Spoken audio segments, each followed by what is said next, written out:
EmceeTV.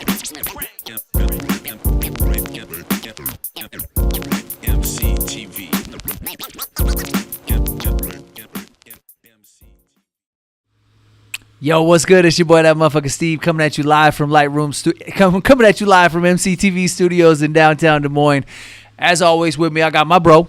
This your boy Big Ray West, B-I-double-G, representing the west side of Des Moines, Iowa, not to be confused with the coast, and you know. We had a couple of little glitches, you know what I mean? I had to dial in the audio again. So this is trial number 2, but we coming at it. We doing it right for you tonight, y'all. So much love and respect, Des Moines.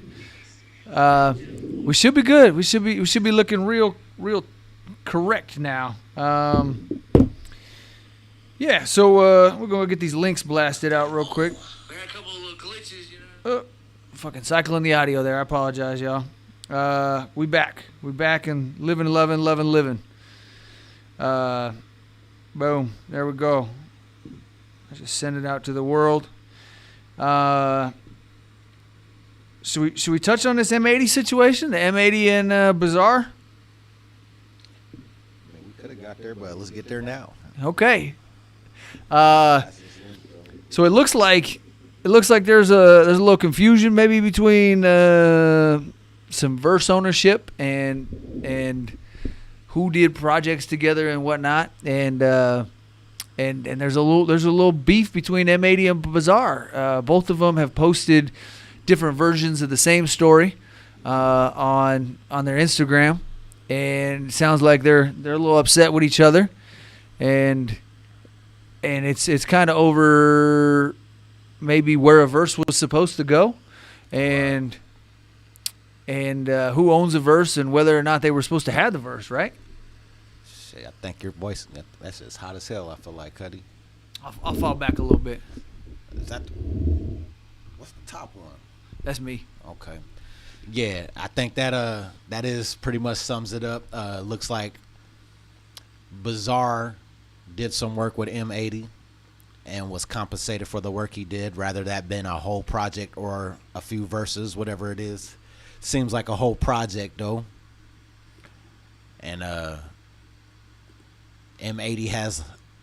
looks like M80 owns those verses and has licensing rights to those verses. He had paperwork on it from what he was showing. So today he was running a thing on his Instagram where he had a link to where you can download the verses from Obi Trice and Bazaar for free. To use for your own project, Yeah. right? Yeah, because Yeah. he had licensing rights. Yeah.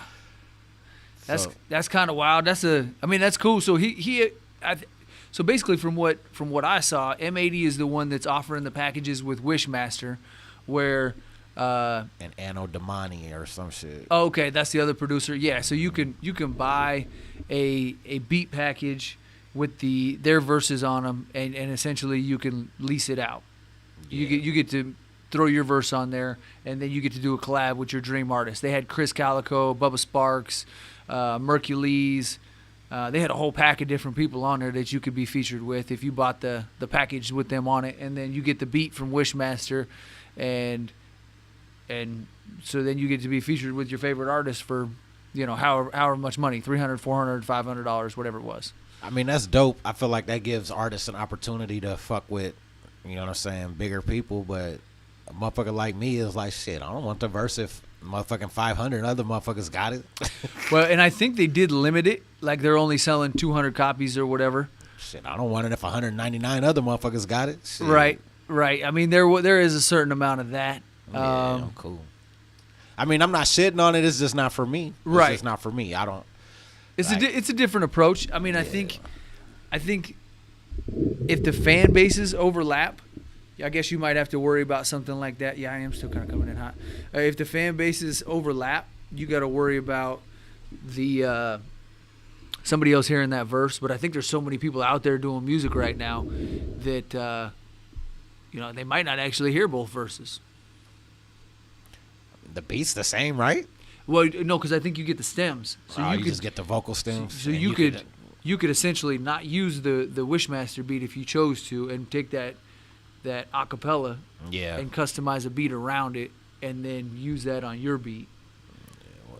I mean, it's dope. It's giving, like I said, you giving motherfuckers an opportunity to work with artists that they would never be able to afford, so I definitely applaud that shit for sure. But yeah, I mean, you get you a $5,000 Chris Calico verse for $200 or whatever. I could dig that, but like I said, me being a creator myself and being in the trenches myself, nigga, I need that original verse. I need that verse that ain't nobody got. It is. Facts. Regardless of how big I am, it doesn't matter if I only make $300 a year off my shit. I need that exclusive verse. Speaking on that, we got some exclusive verses we about to go in and put out work. We got to go out and put in work on. We heading to Detroit. We've been talking about this. It's official. You know what I mean? I'm locking in them dates right now with my man's out there, Marv One. And shout out Marv. Yeah, once it's locked in, we're heading east. We're going to Detroit. We just looked at it. It's about 650 miles. And we're gonna be out there for a couple days, you know what I mean, doing the damn thing. And we should come back with a whole lot of content. You say doing the damn thing. What exactly are we doing out there? I mean, we're going out there. We got to shoot 3 music videos. God damn. We're doing some interviews. We're going to check out the scenery. You know what I mean? I mean, you can't go to Motown and not dibble and dabble a little bit. You know what I mean? We might even cross that Admiral Bridge and see what's up over in Canada. What's up in Canada? Lies. We're going international. I don't think black folks can go to Canada after 6 p.m. It's a breakfast trip. It's a breakfast trip, motherfucker.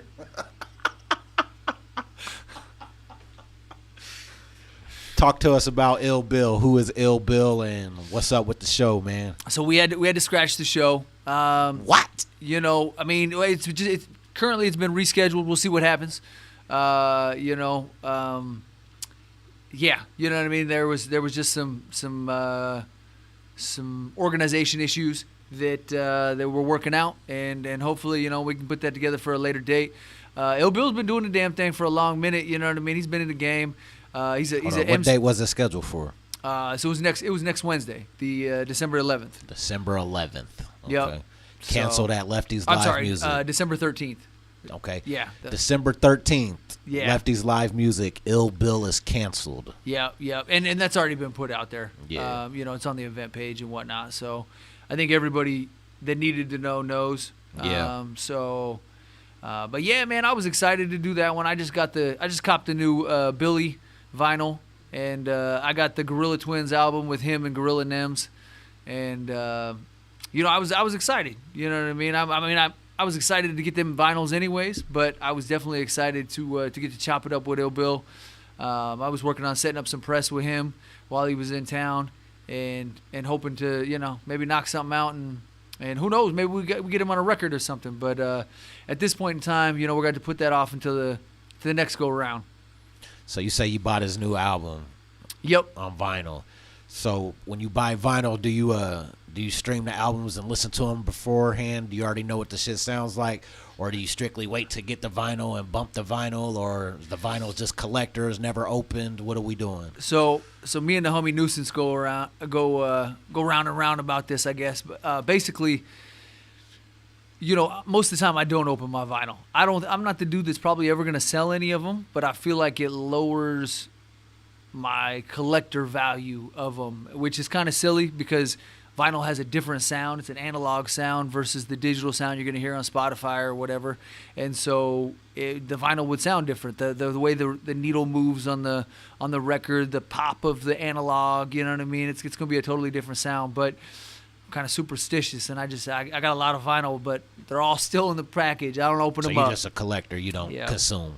I mean, I listen to the albums on Spotify, but not on the vinyl. Right. So have you heard the new Billy album? I've heard some cuts off of it. Yeah. Okay. I've definitely heard. I've heard a few jams off of it. Yeah. And I think I get a digital copy once the actual album comes. You know what I mean? It's got a code or whatever to get the digital download for the full album. But yeah, I've heard a few joints off of it. I'm digging it. You know what I mean? You said that fool was on Strange Music too, right? Yeah. The what was it? Hour of Reprisal was his album that came out on Strange. That fool actually dropped the album? 2008. Yeah. Holy shit. Yep. So Shit, shout and he was out on L that. Bill, man. He was on that tour with the Fire and Ice tour with Paul Wall. Tech I went and Nine, seen him. I remember seeing him. Slain. Yep. He came here. I seen him for sure. That's the only reason I know him, because Tech brought him here. Really, no disrespect, but shit. Other than that, I wasn't in tune with. I wasn't in tune. He's got a couple of heavy metal out, or he's got a couple albums called Heavy Metal Kings with Vinny Paz, that are pretty big cult classic records. He's got some stuff with La Coca Nostra. You know what I mean? That was him, the dudes from House of Pain, and then Slain. So I mean, he's got some solid records out there for sure. Hell yeah. Yeah, he's just he's an indie hip hop MC from New York. You know what I mean? Doing his thing. Shit, man. December 15th, man. We rocking. He said, "I got stuff. I brought things." We rocking, man. December 15th, man. C-Rob, Colo Chanel, Gnarly Jevy, Jay Breed the Rebel, Jackson Love Lady, T-Bear, Nas. You know what I'm saying? J-Mo slanging plates. You know what I'm saying? Get you a belly up in there. Give you a belly. Barbecue will definitely be in the building with the barbecue. You know what I'm saying? Come fuck with us. $10 at the door. 12:15. Doors at 8:30. Pay admission at the door, man, and automatically enter yourself for a chance to win a fucking Nintendo Switch. You dig? That's dope. Shout Now, out my cousin C-Rob. with the Switch, Yes, Sirski. who all has to? Is that everybody throwing in on that? I mean, the promoters and the headliners, we got busy, Basically, me and C-Rob, we got down on that. But Okay. yeah. It's just a way. This is something that we do at our shows. We always try to give away something on a larger scale, something bigger than just fucking T-shirts and CDs and shit. At the previous show, we done gave away about 5 TVs this year. You know what I'm saying? Just Damn. yeah, just here. Come to the show and you have an opportunity to walk away with some shit. Little 11-inch. Nah, shit. I wish, man. We giving away at least 32. Damn. Then our sponsor, Uncle Ruckus. You know what I'm You need to saying? give me a TV from you, Ray. Hey, come to the show, man. Give me a GFG TV in the crib. But see, this is why you don't never win. You come to the show and you're on the list. Oh, So shit. you just get in free, so you don't ever get a raffle. You got to pay for that raffle ticket, Cuddy. That'll get you in. Fair enough. Give my door guy $10 and you can win the Switch too. There we go. Switching it up this time. So I'm excited about that shit, man. It seems like it's going to be a good turnout. The event page is getting some traction.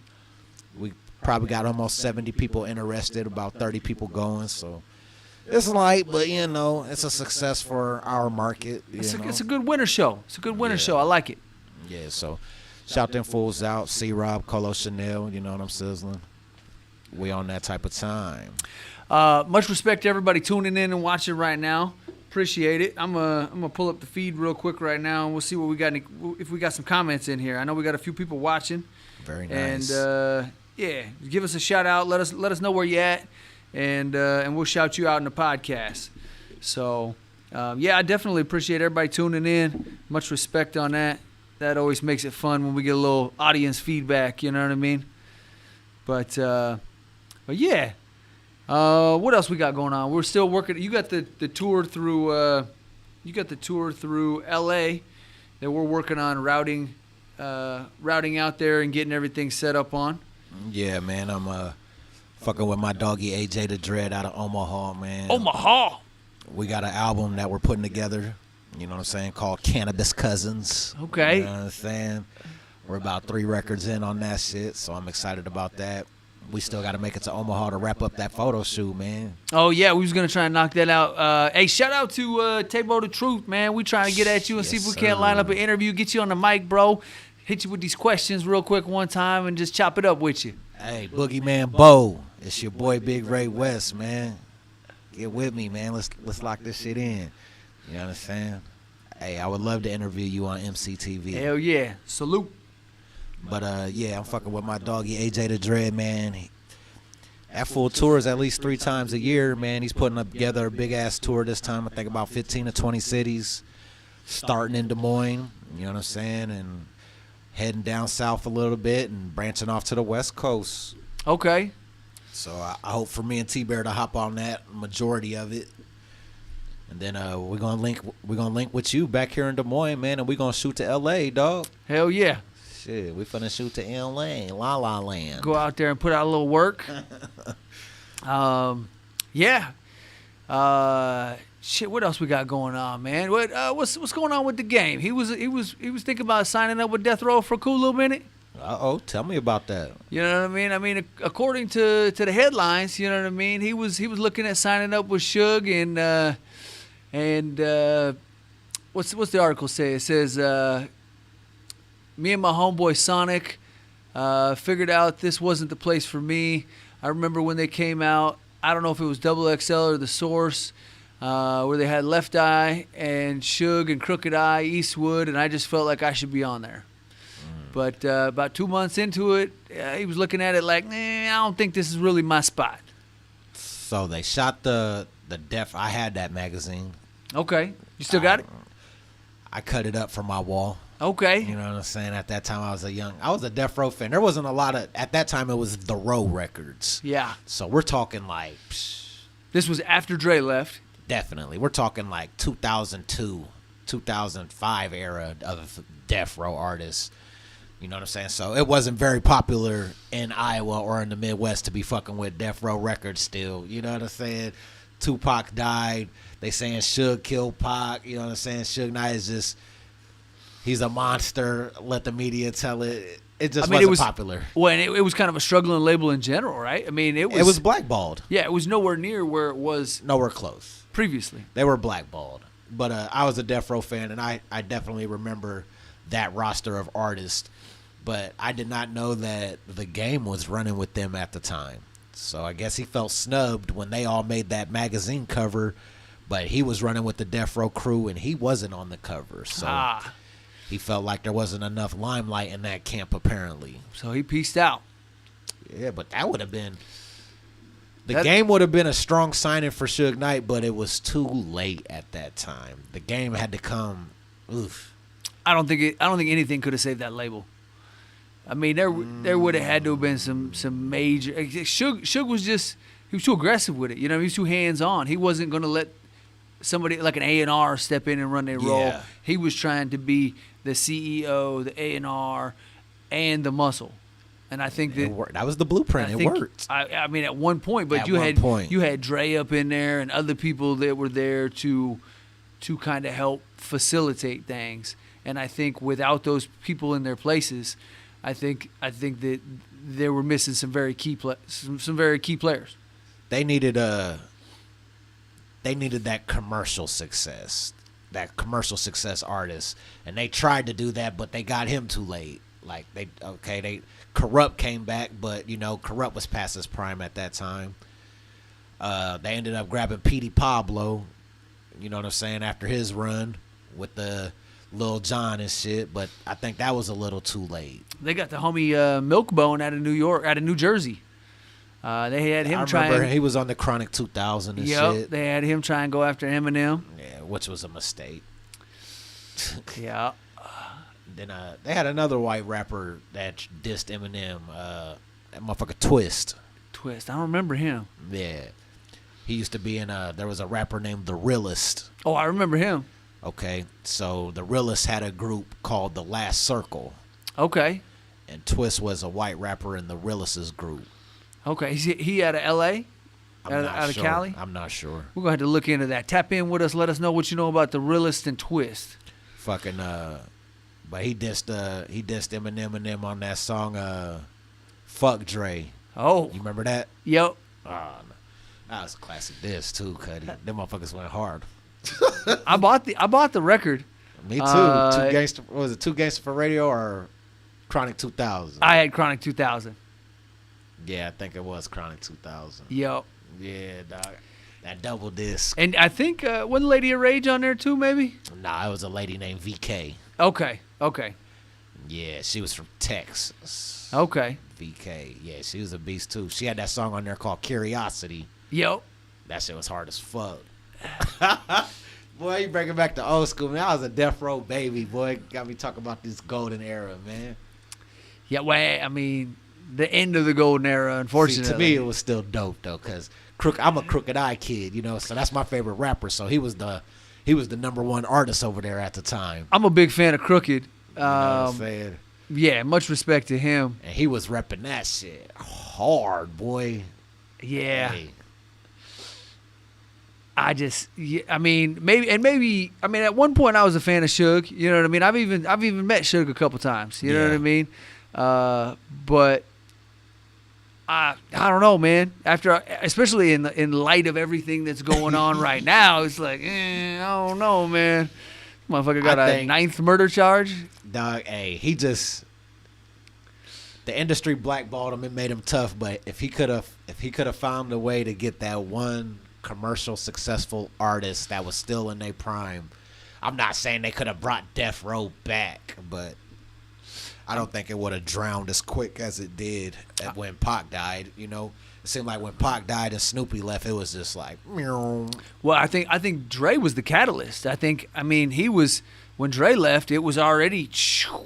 It was on it. I feel like it was going down, but I think they could have did shit without Dr. Dre still, because the MCs they had. I mean, they had some strong MCs, but I think you didn't need a Dr. Dre beat at that point. I feel like. I think Dre was the status. I mean, I don't know. I mean, to be on death row was definitely a status. I guess. I don't know. I mean, I feel like. What do you think? I feel like, man, Dr. Dre left, dog. You had Daz up in there. Daz was Dr. Dre's first student. If you can't make no crack with Daz up in that motherfucker, I mean, I'm not saying Daz is Dr. Dre, but shit. I mean, yeah. If I can't have Dre, shit, I'm glad to have his first fucking student ever. Yeah.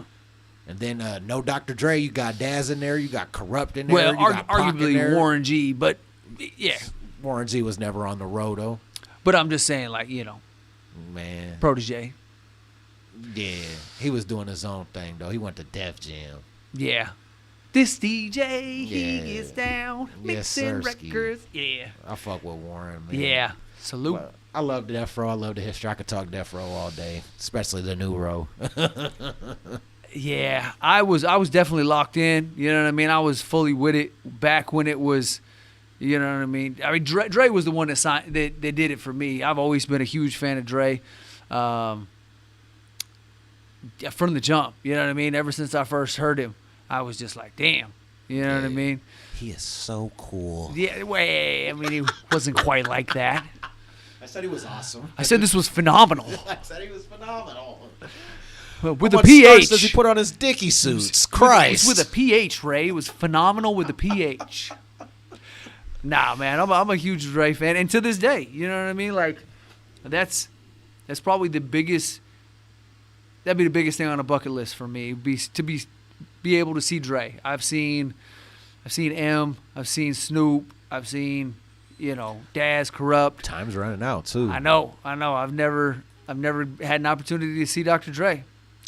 Sorry. Go ahead. I got a VIP pass I bought. And I don't even know if it's real or not. I bought this probably 20 years ago on eBay.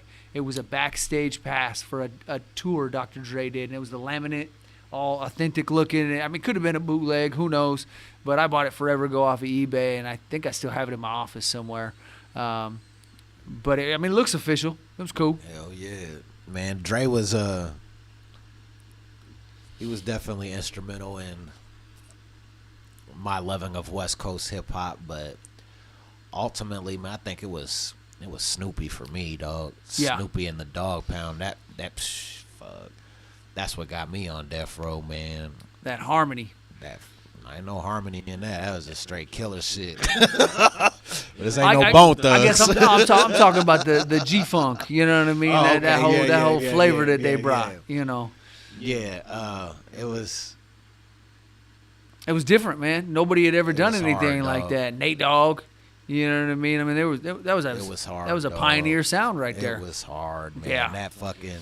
But I don't think we never would have got Death Row. Never would have got that without Dre. I mean, Dre came over there because he was homies with Warren, and Warren was like, "Come over here and record with my brother." I don't think Dre did anything on Dog Food. Oh, I'm talking about Doggy Style, the first record. Okay, yeah, but I'm saying He was the one that brought Snoop to Death Row. I mean, Warren did. Right. But Warren brought Snoop to Dre, and Dre was the one that they brought. They brought Snoop to Death Row through Dre. Snoopy was gonna sign with Because Suge Knight wasn't even in the picture at that point. It was just, that was like neighborhood friends and family from Death Row, right? That was all that, because Warren and Snoop were friends, and Snoop was Dre's stepbrother. Right. And so I think that's my recollection of how Snoop got put on. You know what I mean? He showed up to a house party and started rocking the mic, and Dre was like, stop by the studio, let's make it happen. And then they started cutting records together. So, Dre essentially brought Snoop to Death Row. Yeah. No Dre, no Snoop. Nah? You don't follow that train of logic? That's not to say Suge Knight couldn't have went and sussed him out and maybe found him at a different location or down the road. But I feel like Dre is kind of the tree that brought a lot of fruit to Death Row. Well, he was the first one to leave, and the company didn't crumble when Dre left. Snoop went to Master P shortly after. What, 97? Dre left in 94? But how many records did he drop? Dogfather? Yep. He dropped one record and was like, peace. Yep. That might have been the last one on his contract. And then him and Suge had major beef after that, right? There was another one that came out. Because it was the Dogfather after that. Dead Man Walking.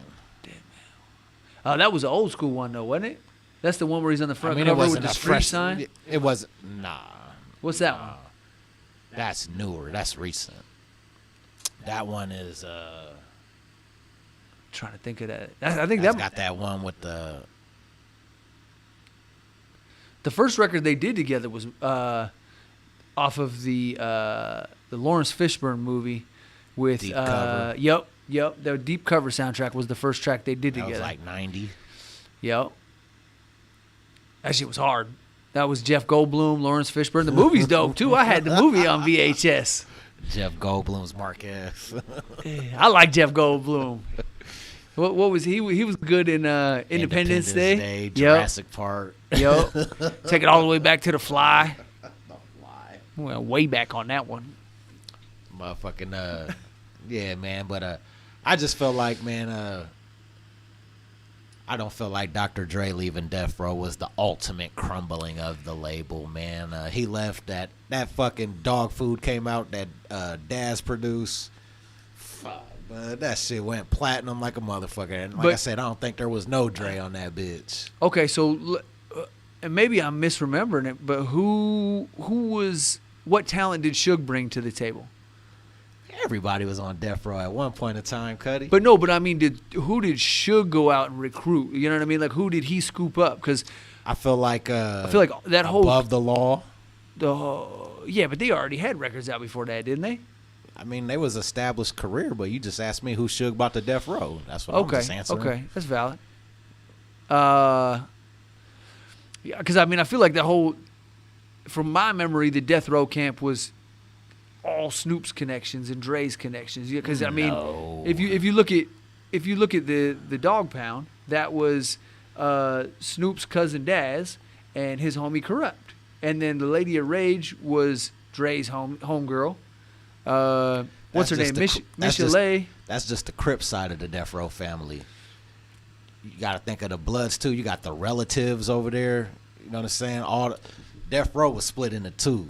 They recorded on two studios. Nigga Snoopy and them did it over here, and then Pac and all the Outlaws and all the, you know what I'm saying? They was separated over there, dog. Right. But I don't know. Okay, no, and you know what? I take that back because Suge did go and Suge got. There was a lot of Bloods on Death Row. Suge went and scooped up Tupac. I'll give him credit for that because he went and posted the $6 million to get him out on bail, and he said because of Snoopy though. Oh, I never heard that side of it. Snoopy put the bug in his ear and said, "We need this nigga." Oh, okay. Yeah. I knew Pac was just in a bad situation, and $6 million showed up, and it said, "Hey, I get you out of jail. Just sign this record deal." Snoopy said he told Suge that we need Cuz on our label. Okay. And I guess Suge made it happen from there. Well, but there's a lot of people, man, the realist, you know what I'm saying? Motherfucking Top Dog. A lot of people don't like him because he's a Snoop Dogg biter, you know what I'm sizzling? That's what they called him. They didn't like the realist either because they said he was the Tupac biter, you know what I'm sizzling? Did you ever hear the rumors in the beginning that they said Snoop bit Domino style? Yeah. That sing-songy shit. Yep. Yeah, absolutely. Yep. They said that that Domino came out with that whole ghetto jam and all that. Yeah. Like he dropped that prior to that, you know what I mean? And so they were saying he jacked his swag.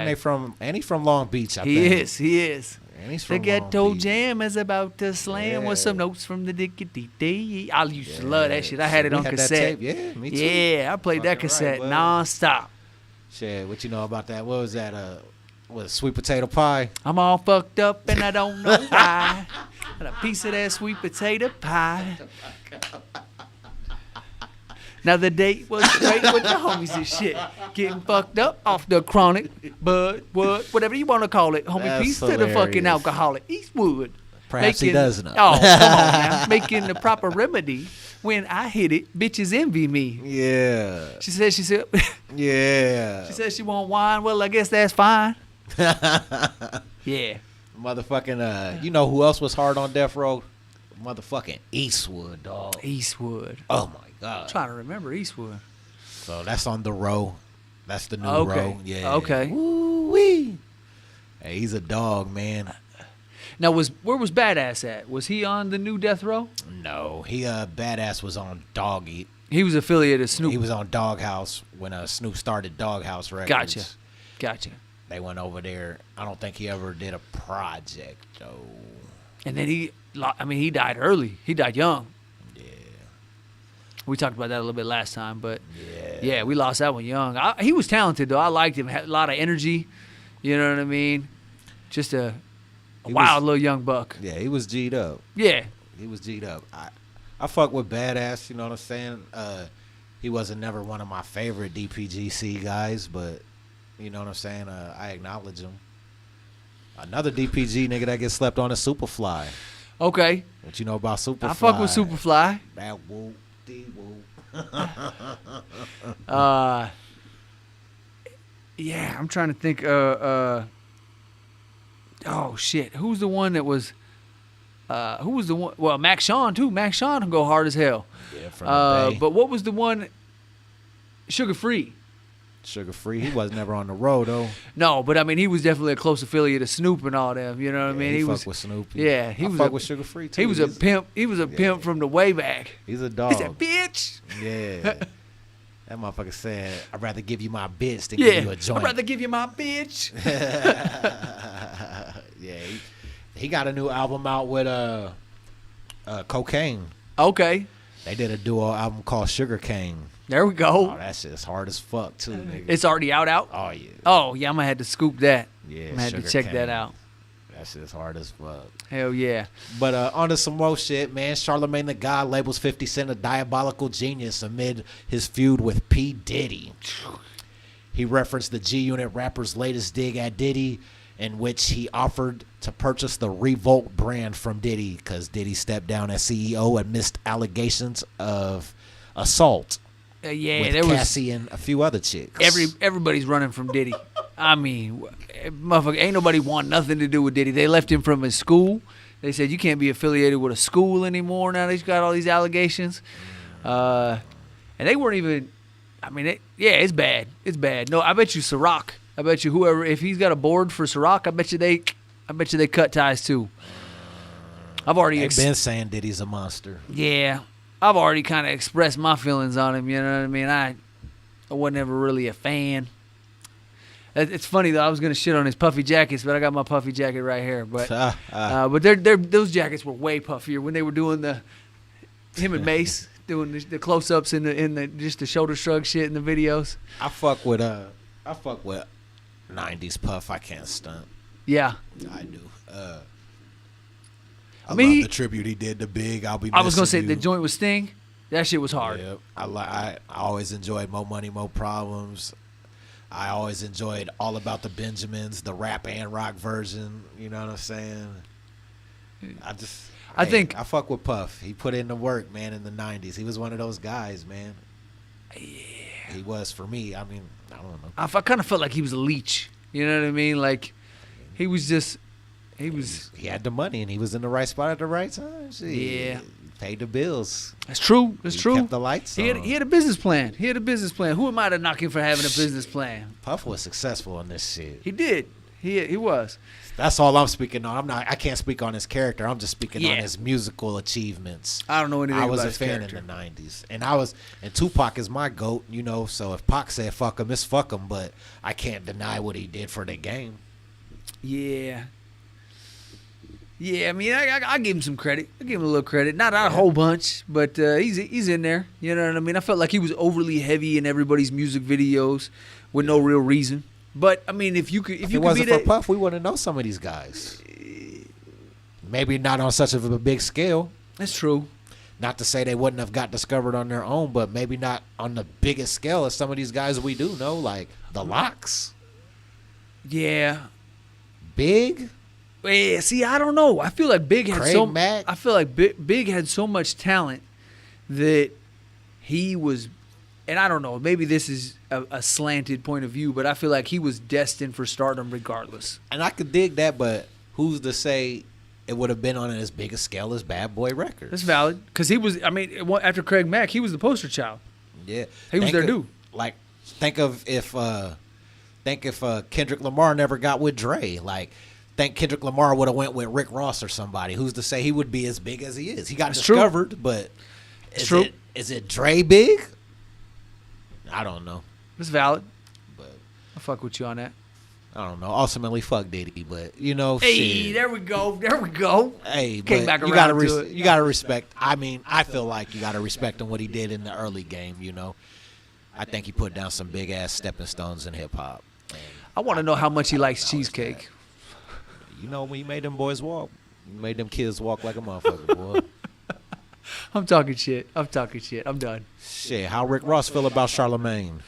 You know, I mean, I don't think he's a fan. Rick Ross says Charlemagne's the god of dick riding for 50 Cent praise. All right, that's his opinion. I didn't say it. Rose boss. In a rant on social media, Ricky Ross said Charlemagne's kind of cute. His comments were kind of cute, while arguing that a diabolical genius doesn't file foreclosure, doesn't file bankruptcy. That's not a diabolical genius. A diabolical genius for my next generation of bosses. They buy in Delta. They buy in the Miami Heat. So, 50 Cent has filed for foreclosure and bankruptcy before, apparently, right? I mean, I think 50 did. He had some tax issues a while back, and he filed bankruptcy. Hey, the motherfucker's money's longer than me, so what can I say? He got all that Stars money now. 50's hella paid. Ross looked in the video. He made this video. In the video, he looked hella paid too, though. He didn't look like he was hurting for nothing. Yeah, we in the bar that I work at, we had Rick Ross's cognac for a little minute, Vion, and it seemed to be hitting. You know what I mean? We made some drinks with it, and I poured it for some folks, and they were like, "Oh yeah, I mess with that." It was smooth. So was Rick Ross the selling point, or it just hitting? Motherfuckers was just grabbing it. So we had some dudes that were just looking for Hennessy or for cognac in general. I think it was Hennessy originally. Were they black, Steve? What one of them was. He was a buddy of mine from Memphis. And he said he was my friend, though. He was my buddy from Memphis, and he wanted a Henny. And I said, we ain't got Henny, but I got Remy, and I got this other one. And he said, man, I'll mess with that. And I poured him a glass, and he said, yeah, I like that. So that is some boss shit. That motherfucker said buying Delta and buying the Miami Heat. Now them are some goals.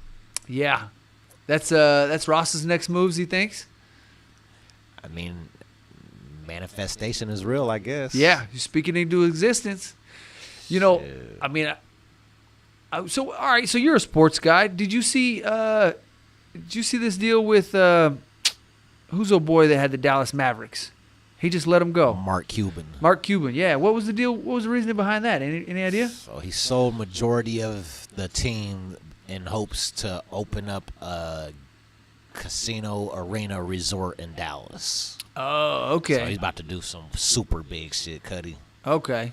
Some shit bigger than the Mavericks. So he liquidated that to move a little funds over here. Yeah, he about to do some big shit. Okay. So that's going to be awesome as fuck. Yeah. I mess with that. We're just getting into the basketball thing around my spot. My son's all about it. You know what I mean? He's dribbling nonstop. He got a Curry jersey last year. He's a Golden State fan. He's a Garza fan too. You know what I mean? So we Shout catch out Luka. Yeah, we catch that every once in a while. We go down and I don't know if Bohannon's still playing for them or not, but he was down there last year when we went. So they had a couple guys from Iowa on the Iowa Wolves team playing for the G League. That motherfucker Bohannon played for Iowa for like 5 years, didn't that motherfucker? Shit. He seemed like he came back every year. One more, coach. Man, since we're talking basketball, how about them Lakers, man? They just beat the motherfucking Phoenix Suns in a tournament game. You know what I'm saying? It's hot out here. The Suns is, We rated number 1 in the motherfucking in-season tournament right now. You know what I'm saying? Just knocked off the Suns for the 3rd time this year. Oof. How you feeling about that, Kevin Durant? Brace yourself. Brace yourself. Now, that's dope, man. I love that for y'all. Yeah, man. I know the homie Matt's a big Lakers fan, too. Shout out to Beard. The homie Nuisance is a Lakers fan. So shout out Nuisance with that nice-ass fact, car. The homie Ryan is a Lakers fan. All my homies are Lakers fans. I would say something about Ryan, but you might not like it.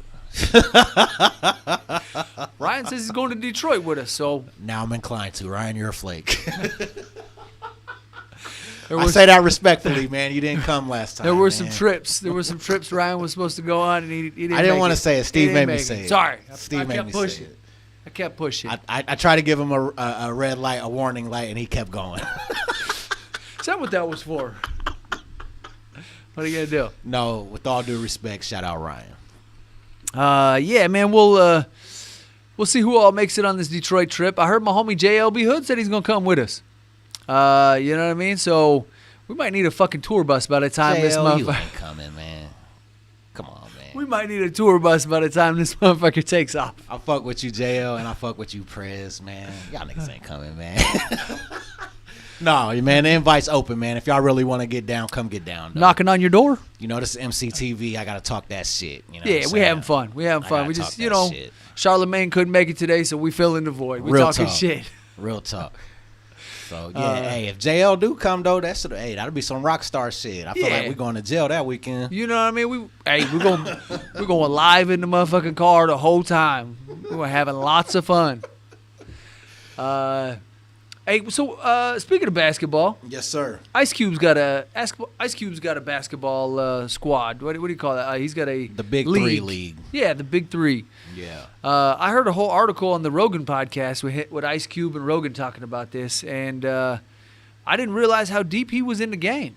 He's a big dog. I follow Ice Cube, and so I started getting all these emails about the Big Three, and I thought it was just a game that he was pushing or something, like a Wednesday night game or something that he was specifically pushing, and eventually they just kept coming, and I was like, man, I'm just trying to get the music updates. I don't give a fuck. So I hit unsubscribe, not knowing that Ice Cube is. I mean, he ain't sending them directly to me. He ain't let me send this to Steve. List. But at the same instance, you know what I mean. This was directly from his squad. So, but yeah, shout out to Ice Cube, man. You know, he's dabbling in everything. You know, he does music, movies, basketball now. You know what I mean? I mean, there ain't a thing he hasn't touched. That's a pioneer right there. Shout out Uncle Cube, man. Shout out Uncle Cube, man. That's my OG, double OG, triple OG. Hey, definitely in my top 5 at all times. You know what I'm saying? The top 5 fluctuates, but Cube will always be in it. Pioneer. You know? Pioneer. But looks like the Red Hot Chili Peppers are extending their Unlimited Love tour into 2024. There we go. Shout out the motherfucking Chili Peppers, boy. You know, I will say they played Wells Fargo maybe 2020 or 2021, and I missed it. I regret it. I regret it. If they come back through, I'm buying tickets, without a doubt. So they're expanding the tour into 2024, and they're They're boosting it up a little bit with some hip hop from all generations. They just added Ice Cube to some dates. They added Kid Cudi to some dates, and Ken Carson to some dates. The pre-sale on these tickets will begin December 6th. Okay, I'm gonna check and see if Des That's Moines got a tomorrow, date. Cudi. Hey, just kidding. That was today. Yes, At now. at this point, No, yeah. 10 Yep. a.m. Yep. 10 a.m. today.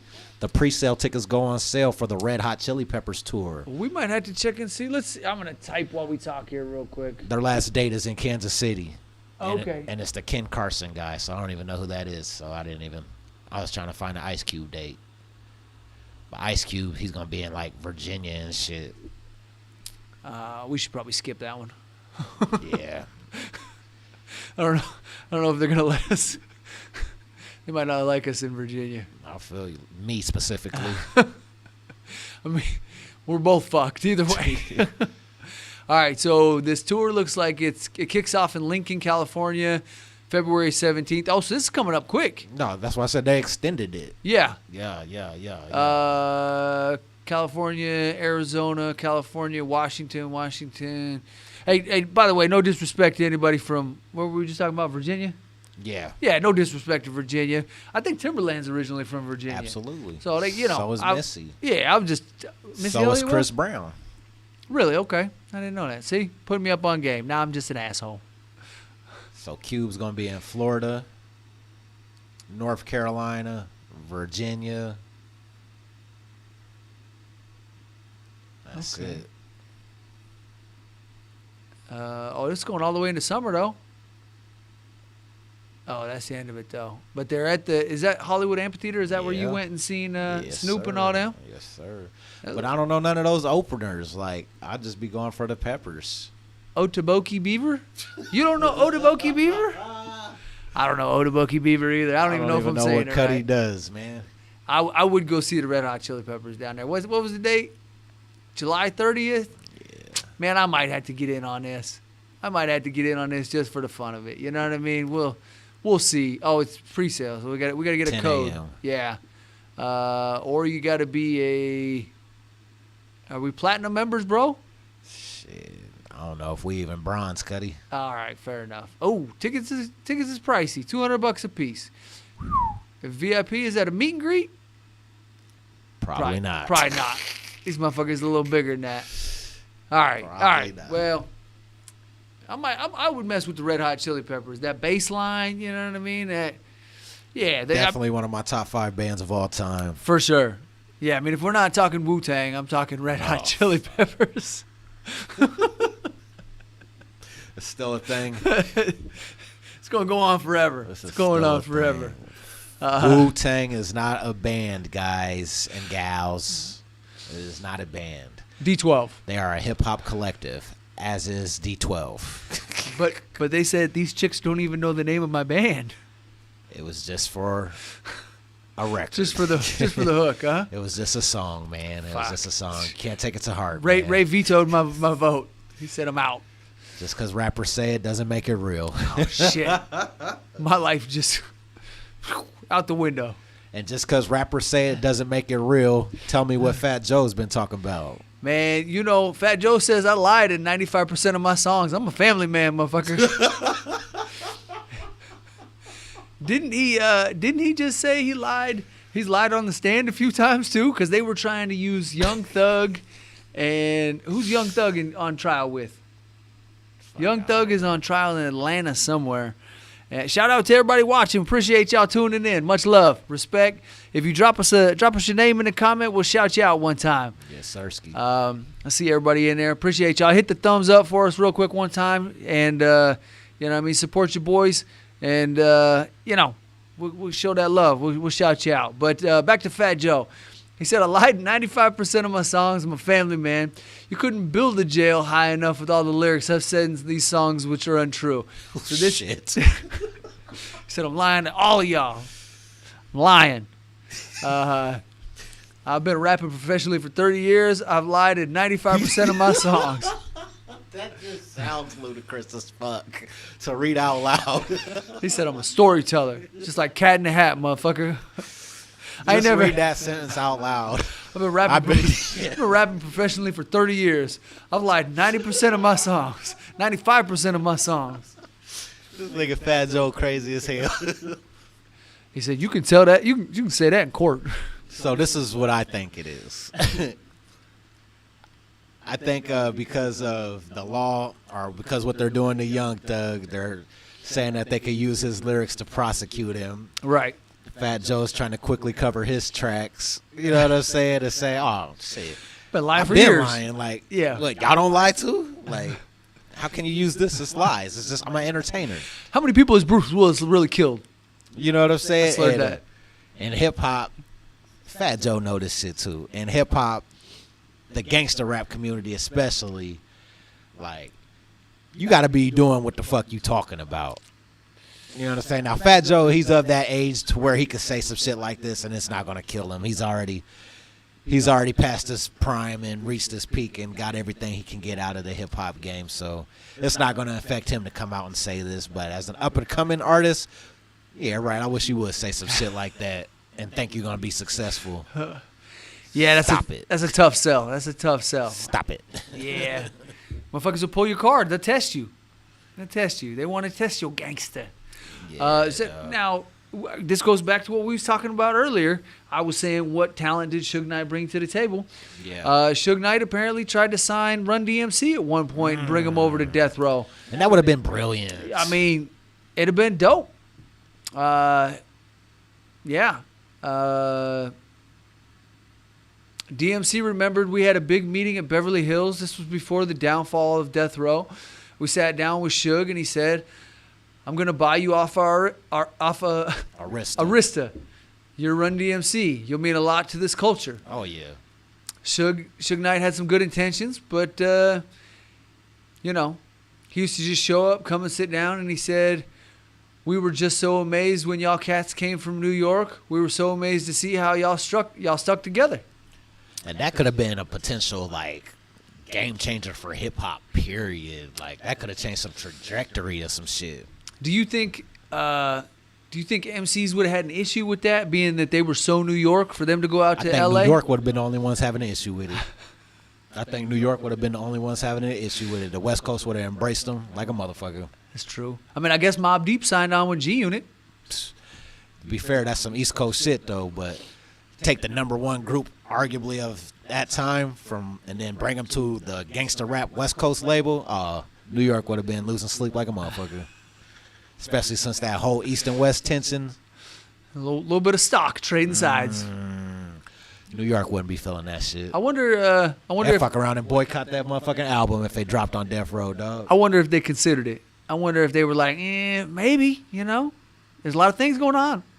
They probably just entertained Suge. Like, you know what?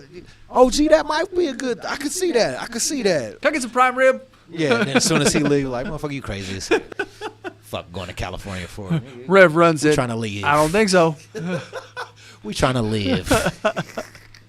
We're going down to the gangsta-ass West Coast. Yeah. I think it would have been dope, though. That would have been iconic for Suge Knight to bring them over to Death Row. And like I said, who knows if some major shit like that ever happened, dog. Like, that's just one of those what ifs, man. Had to been a whole different vibe out there. Oh, my gosh. I couldn't even imagine that. The Adidas and gold chains on the West Coast. That's exactly what I was thinking of. My Adidas. I like it. Tracksuits on the West Coast. Crooked Eye with Run DMC. My goodness. Whew. Now that's some flavor right there. It makes you wonder, though, the era. It had to be early 90s, though, right? So I was for trying Run DMC to still be a factor and want to bring them to the label. I was trying to piece it together too and thinking about this. I'd be curious of what era that was when this conversation went down and the sit down happened. I felt like it had to be between 91 and 95, maybe 91, 94. Yeah, there's excuse me. Bring them fools in with Dre over there too. Oh my god. You know, there's motherfuckers to this day that still debate where Tupac is from. You know what I mean? Because he originally grew up in New York and then went to the Baltimore School of Arts, or maybe no, he went to New York. He went to what's the one in New York? The I'm Don't get me lying. I There's should know it. There's a big school in New York for Broadway, and Jesus, it's on the tip. It's like the New York School of Arts. Anyways, tap in. Let me know in the comments. Let me know where I fucked up. But yeah, Tupac was. But then his mom moved him to Oakland, and that's when he started running with 40 and all them folks out there, and kind of getting that West Coast vibe as a young man. You know what I mean? I think he was pretty young back then, but yeah, you know what I mean? There's people to this day that still debate what side of the fence Tupac falls on. Like, man, he's New York as could be. Nah, man, that fool is West Coast as could be. That motherfucker is from New York. I mean, an East Coast rapper that learned he definitely wrote a wrote lot of game on the West Coast. He wrote a lot of ballads for the West Coast, that's for sure. Yeah. He learned a lot of game from the West Coast. Shit. Raised on the East and got the game from the West. Just like my nigga Corrupt. Is Corrupt originally? Oh, he's from like Baton Rouge or something, isn't he? Corrupt from Philly. Is he? Yeah. Okay. And Roscoe from Philly. Corrupt and Roscoe from Philly. Okay.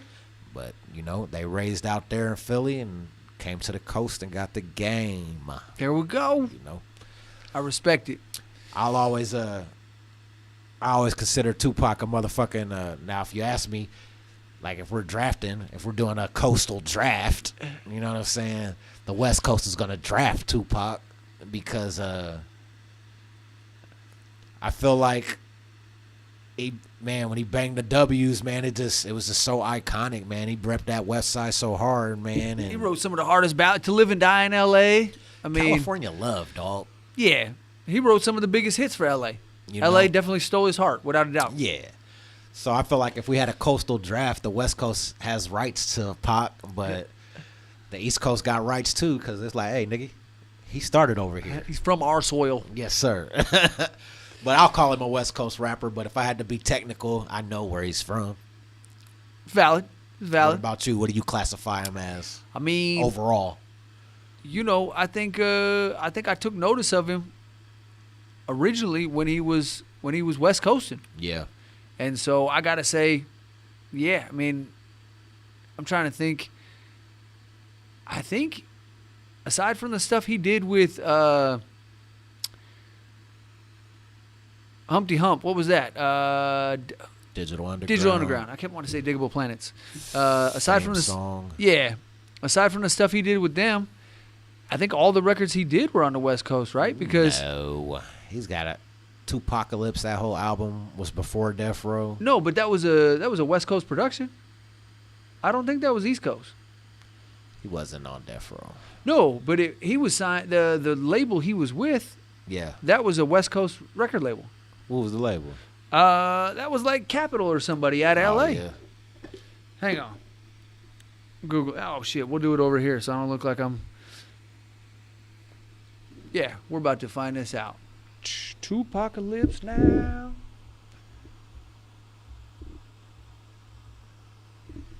All right, let's see. That came out in '91 on Interscope out of Richmond, California. That was still Jimmy Iovine and them. Very nice. So, go to the discography. Do. Yep. Let's see here. Let's see. We're just gonna have to hit him. Well, we can do this one. Oh, this was Atlantic. But where was Tell us the name of that album, Steve. Strictly.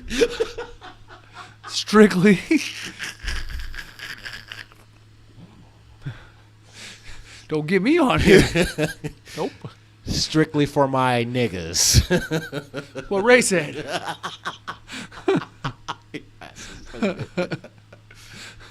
I didn't realize Jam Master Jay had a cut on there he produced. That's dope.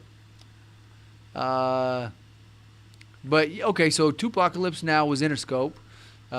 Strictly was it was Interscope and Atlantic. Okay. And Atlantic was that out of Malibu? Where was Atlantic Records out of? New York. All right. Atlantic was out of New York. Started in 1947. It goes way back. I only know that because of the Ray Charles movie. Oh, okay. The one with Jamie Foxx. Jamie Foxx, yeah. Talk about talent, man. Jamie Foxx can play any role. So where's the discography? I want to see the whole list. So we would have to click on him because we're just looking at him label by label right now. Or, I mean, artist by artist. Record by record. Shit. I can't talk today, man. I tell you what. I need to take my ginkgo pill or something. Yeah. That's filmography. Well, these are the soundtracks, right? Oh, no, you're right. You're right. My bad. I clicked on discography. Promise you. There it is. So his first album was Tupacalypse Now, then Which was- Strictly for My Niggas, then Me Against the World. That's that motherfucker right there. Me Against the World, boy. You know, all three of those are on it. Interscope. Shit. All That's three. why it was a no-brainer for Jimmy to fuck with him when Suge said come to the table. 100%. Yeah. But man, Pac was eating way before Death Row, like putting out platinum shit.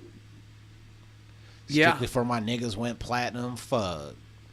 I know motherfucking I know Me Against the World. That's got to be multi-fucking platinum.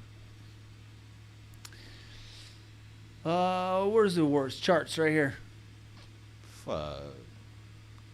Do they Billboard charts number 34 in the top 200 for 95. That's All Eyes on Me. This one was? Yep. Okay. 96 got to be No, this is Me Against the World. oh, okay.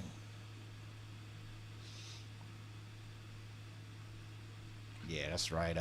All Eyes on Me was 96. Should be right here, right? Yep. Yeah, 96, yep. Well, look at the rate he could write. Yeah, did. I Are mean, you still Tupacalypse doing Now, 91. Strictly, 93. Me Against the World, 95. All Eyes on Me, 96.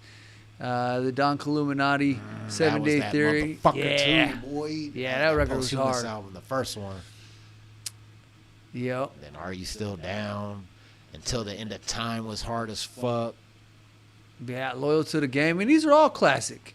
I don't know. It got a little sketchy after Better Days. It was like Better Days and on. It was sketchy to me. Man, I'm still waiting on a couple new Tupac records. I'm cool. I'm cool. I'm Tupac'd out, dog. Like, I don't want to. Man, respectfully to the whole estate and his family and shit, I don't want to see another Tupac motherfucking documentary or movie or man. You're saying if they popped up, if M80 popped up with a whole bunch of Tupac records that nobody had heard, you would. I got to, but I'm not. That's not. I wouldn't be excited. Nah. My loyalty to him will make me listen to the records, but it's not like, holy shit, there's new Tupac records out. Like, it's past. It's too late for me. Have you heard Tony? It's too dated. Tony Yayo was playing this the other day. Have you heard the Tupac doing 50 Cent's verses? AI. They got the AI. I have zero interest even hearing. It sounds identical. They got Tupac and Biggie doing Many Men. Many Men. Wish And you death have any upon interest me. in? I have zero interest We in about to AI play it. like I'm that. gonna show it to him after I this. don't like none of that shit. That shit is gonna ruin fucking music. I'm not saying it's a good thing or a bad thing. It's just a thing. I hear what you're saying. But it's interesting. Not to me. It's interesting to hear It's scary. how well it's done. You know what I mean? That's scary. Yeah. They're about to take the music industry from humans. Like, I have zero interest in any of that. I mean, they're saying straight up, like, video evidence going forward in court will probably be less than credible because you can do a deep fake and you can CGI somebody in. And same with audio. We could have you saying you robbed the come ago, admitting the whole thing on tape. Yeah. And you never said it. All they needed is some snippets from me and you on the podcast saying Zero we robbed interest. Zero robbed interest in AI, dog. we embezzled all the money. They talk about, oh, we can make your dream website in less than 60 seconds now. Like, man, they're about to put all types of motherfuckers out of work. This is bad shit. It's Y'all wild. motherfuckers should stray away from AI, especially in the music. The music business is fucked as it is. Yeah. Now all we need is now to put anybody that's dead on a record now and have them sing any song you want. Like, that's scary shit. You don't want that for the industry, dude. I'm about to collab with BB King. And you can. Yeah. That's terrible. Yeah. That's not cool to me. Nah, that's Like the idea, I get that. You know what I'm saying? But just doing music myself and being involved, like, man, I have zero interest in hearing any of those mix-up mashups. This is just as bad as when they was trying to do holograms on stage. That was cool because it was visual, though. Like, you know what I'm saying? And they were actually doing their original work. Like, they're performing their original work. I have no problem with holograms. But now you bring a hologram back of Tupac and he's doing fucking Mini Men and shit. Like, that's a problem for me. You know what I'm saying? He says the problem. I ain't fucking with it. Nah, not at all. I'm cool on that shit.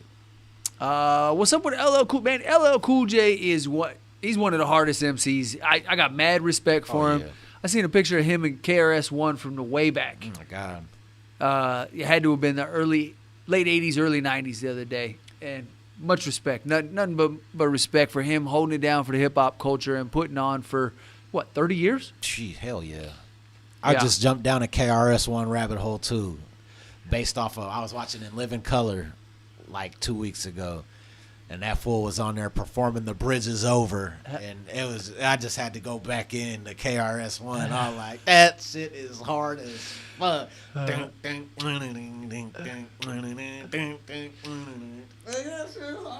Have you ever seen him perform? Fuck no. I got to see him at Rock the Bells. It was him and Supernat. Yeah, And Supernatural. I got to see him. That's just hard, man. Yeah. So I had to go play a couple of fucking KRS songs and shit. Boogie Down Productions. And Hell shit. yeah. Nigga, that shit was hard as fuck, man. Shout out the motherfucking KRS-One. Whoop, whoop. That's the sound of the police. Whoop, whoop. Yeah. I fuck with he's it. so hard, dog. Yeah. He's so hard. I think he's got original hip-hop. I think he's still got a college. He teaches a college. Yeah, he's a professor. Yeah. I mean, a professor of hip hop. Yeah. So what was you saying about Cool J? Apparently his ridiculous antics have become memes. Do you know where this article came from? It says some of the clips included LL pouring chocolate syrup on a woman's knee in the lounging music video, remember that. washing a woman's hair while she's fully clothed in the shower in a baby's face video, He's a dog. stiff arming kids in a football game, I'm curious. I remember that shit too. freestyling on BET's Rap City while sitting on a toilet. Had the and mic right much next more. to him, sitting on the toilet. Rap City. OG. I mean, what you gonna do with that? You can't fuck with LL Cool J. He got the mic on his arm, baby. Hey, he'll take a muscle man. What'd he say? Take a muscle man and put his head in the sand. That's right. And he's holding it down on NCIS. That man been on NCIS on TV for at least 20 seasons. And he's still married to his wife, man. Shout out to love. Shout out to black love. It's rare these days, man. That's Respect. beautiful, man. Yeah. You don't see a lot of positive African American role models in the hip hop community. So for LL to be in the hip hop community, have bars, you know what I'm saying, and be faithfully married to his wife for hella years like that's a beautiful thing, man. Love is a beautiful thing, and black love is a beautiful thing, man. So I commend that shit. Hell yeah, much respect. Look at all them love ballads he wrote for her too. Yeah, dog. Hey, L be talking that shit. I don't know who could talk that shit when it comes to them ladies like LL Cool J, dog. He was writing them naughty little romance novels back in the day, bro. And he's so descriptive too. Yeah. He's so descriptive. What'd he say? Damn. Something nice and sweet all the way from your hips down to your feet. Yeah, it makes you taste it, Yeah, dog. Like, yeah. you know what I'm saying? It can make you taste it like, ooh, damn. Want to eat you like a cookie when you walking by. Like, damn, that shit. Yeah. It's just sweet like a cookie, ain't she? You know what I'm saying? I'm daddy. Yeah, man, I fuck with him. Let's get to some Midwest shit, man. The Tycoon, Well Mafi, motherfucking Rich the Factor just released his new album, Leaving It All on the Field Part 2. Okay. You dig? That shit dropped December motherfucking 3rd. Featuring artists like Brandocious, YGKC, Young Doe, and K-Town. Got the motherfucking singles on there that I'm digging. GOAT and Shadow Band, man. How you feel about the motherfucking Big Well Rich? Rich the Factor been holding it down in Kansas City for a long minute. I mean, he's internationally known, but he's definitely a Midwest tycoon without a doubt. My God, he is, dog. Yeah. He's this a legend. This motherfucker was on he made an Instagram post talking about the new album. This fool, Rich the Factor, said that he's 160 albums in. That's ridiculous. 160 fucking albums deep, bro. That's a milestone. Shout out Rich the Factor on that one. Ain't nobody got a discography like that. Wikipedia's like, we don't even know where to start. Dude, nobody's fucking with the fact, dog. Come on, dog. That is so dumb, nigga. That's intense. We're gonna try and pull it up. Let's see when he first started dropping records. It had to be 89. T. Yeah, I was just looking to see if it would suggest it. I thought maybe it'd give me a little help. It's a T instead of duh. Oh. THE.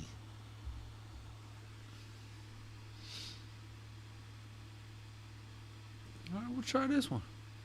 Nope, either one. He's an underground king, dog. The fact ain't on no man. He ain't never even seen that man on TV before. He said, we're going to get him on EmceeTV. Shit. That'll be huge as fuck. He got D-Loc to Chop on there.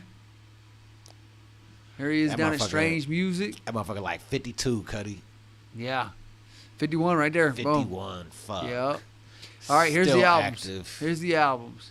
There ain't no way in fuck it's gonna show all of them. What we got? 4, 8, 12, 16. I ain't going to count them all for y'all. But, Yeah, ain't no way in hell it's gonna show all of them. nah. They go back to 2011 with Midwest Coast EP. They got Black Border Brothers 2 is 2011. He did that Streets verse commercial, dog. 100 songs on that bitch. That's insane, bro. Dog. Put that shit on vinyl. It's like 19 records. That fool does not play. Yeah, that's insane. Shout out Rich the Factor. Shout out my nigga Diamond G too, nigga. We got an album coming out, man. He's running with the Wells, you know what I'm saying? Yeah, I mean, he's that name down in Kansas City for sure. I mean, he traveled all the way up to Des Moines. You know what I mean? They say Tech Nine the king of Kansas City, but the fact is the king of the streets though. Reach out there. He did 2 street verse commercials, dog. Yeah, just having fun. He said, "Fuck it, we're just gonna drop 100 songs. We'll get back in the studio. We're gonna drop another 100 songs." Gosh, that work ethic's insanity, and I love it. It influences me. Yeah, It he's that dude. influences me. He's that dude. I fuck with Rich the long way. Hopefully we get him on our motherfucking. Hopefully he spit a verse on me and Diamond G shit, man. Or Well, maybe we just let's shoot him a call. We'll see if we can't get him to call in one time. our money ain't that long. We reach out to him. We ain't ready. We're gonna call him up. We're gonna be like, "Yo, jump on the pod with us, Rich." Good luck. We're gonna make it happen. Hey, I believe you. I want to believe in you, boy. I do. We're gonna make it happen. I do. It's an open invite. Rich the Factor, you are more than welcome to hop on MCTV with us anytime you want, bro. It's an open invitation. Rich, I do not know this guy. I told him. No. Come on, Rich. Rich, man, I know Rich. Come on, Rich. Come on, Rich. Nah, we've been in the same circles a couple of times. I mean, we ain't sat down and had a meal together or anything, but you know, yeah, nah. Rich the Factor's dope, man. How you feel about the homie from the Bay, Jay Diggs? I like it. Yeah, Jay Diggs is a dog too. The Bay boss, the Bay Area boss. Yeah, I mean, the Bay Area got a lot of heavy hitters, man. He just dropped that new album, 30 Day Run too. That motherfucker got some slaps on it. Yeah, I ain't heard that one yet. Oh yeah, that's just slap. Okay. All right, shout out Jay Diggs. I had to Diggs. check out the new record. Speaking of new records, I was just jamming Blockbuster, Busta Rhymes' new masterpiece that he dropped on us. Is it a masterpiece? I mean, it came out on Thanksgiving. You called it a masterpiece? You know, I've been jamming it. It's dope. It's dope. He flexes hard on it. I like it. The homie Nuisance just got to meet him. He was at a record store out there, signed a couple records for him. They chopped it up. Said he was real approachable. Shout out Nuisance. Yeah. You know, I definitely I'm digging this record.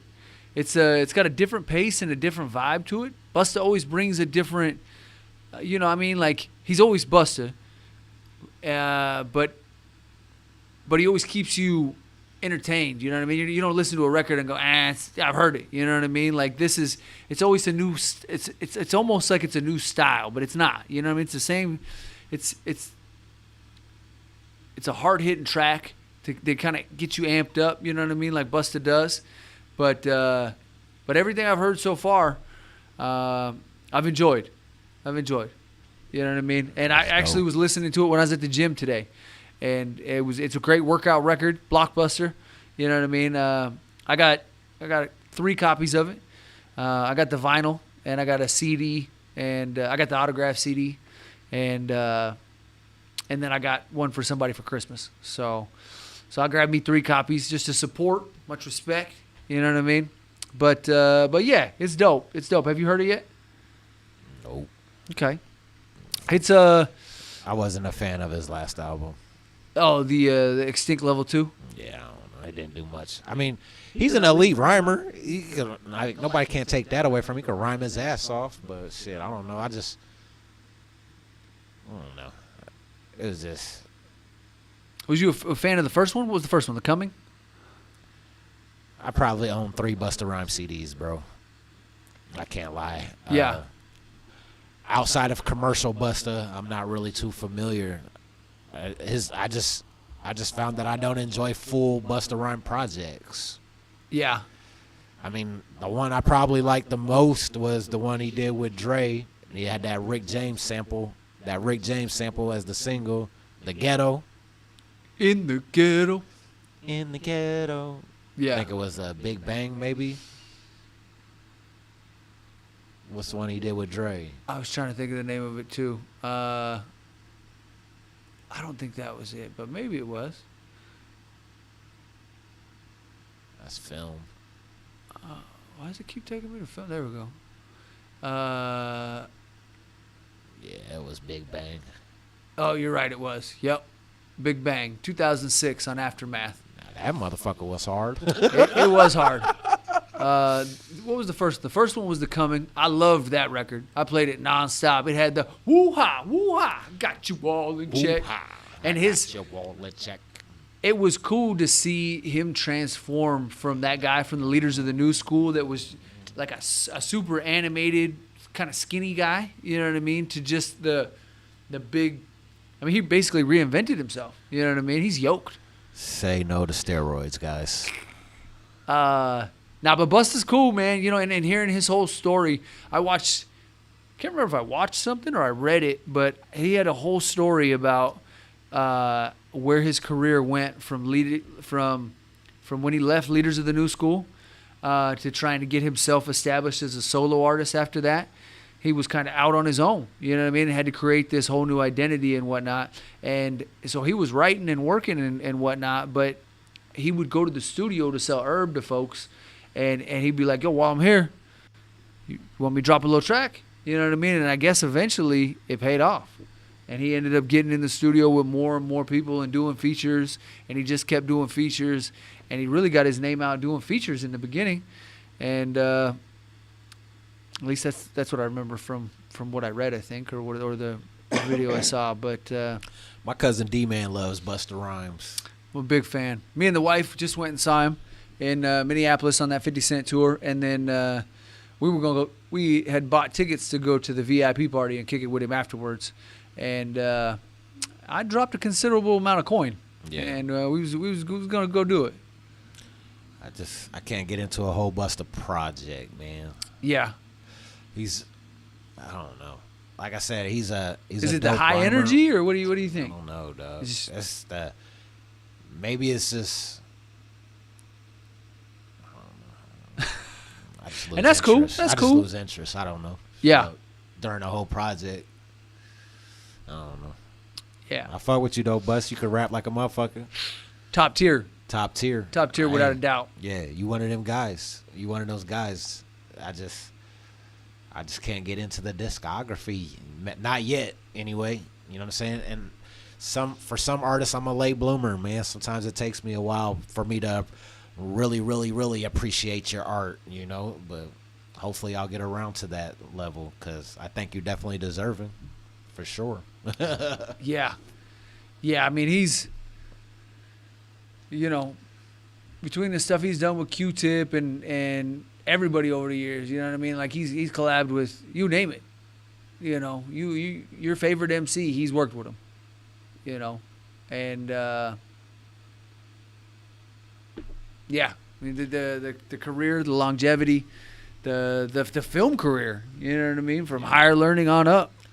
Yeah, that shit was dope, man. Yeah. Fucking shout out my doggy Giuliano Doc, man. He just dropped a new album.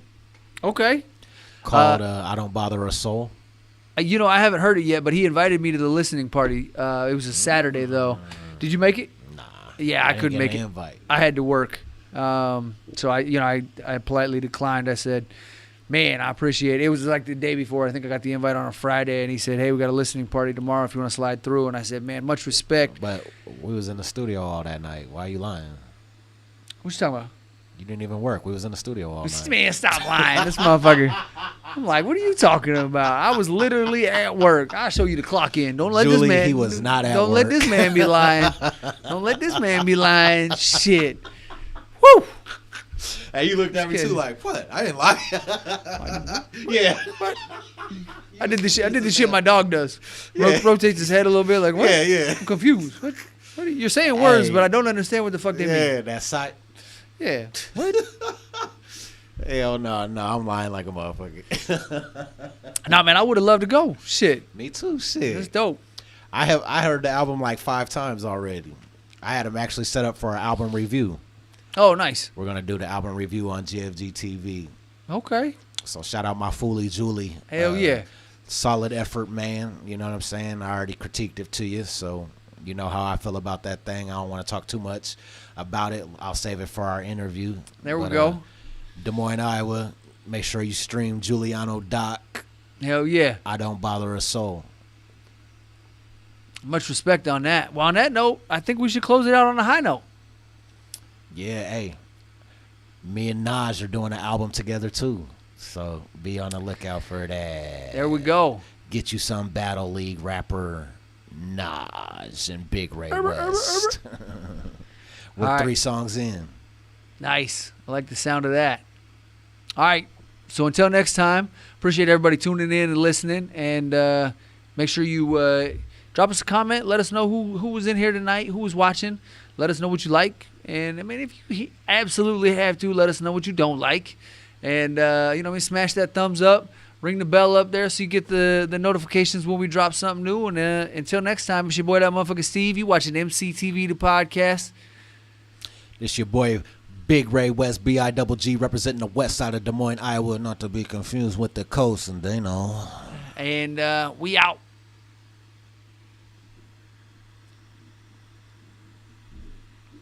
Slowly. Very slowly, we're out. Gotta get the mouse back over here so we can I'm we can hungry get as out. a hostage, too, man. I'm hungry as a hostage. We should go to Big Tomato. There we go. We've been known to snatch a piece or two. Y'all can't take over cause we gon' eat the you. Rock steady like a ginger brought Aretha through. This shit torture and I'ma keep feeding you. On that East Coast shit, y'all better duck down. Price on his dome, 5 on it like yuck mouth. When the plug get knocked, that's when the price jump. American Nightmare, that's where the Spice won. Rappers running like Ricky in the alleyway. Putting an end to the week, no Saturday. They want static, get it shaking like hash is clay. Passionate thugs mixing Douce with Alizé. Don't play with us. Them moves ain't got you safe enough. Yelling fuck 'em like Smokey off the angel dust. My life so real, sounds like I made it up. Been up so long, I don't remember waking up. Dangerous, sharper than a razor's touch. We hit that head strip and get the caking up. God hate ugly, so ain't no saving us. Been up so long, I don't remember waking up. Big balls don't take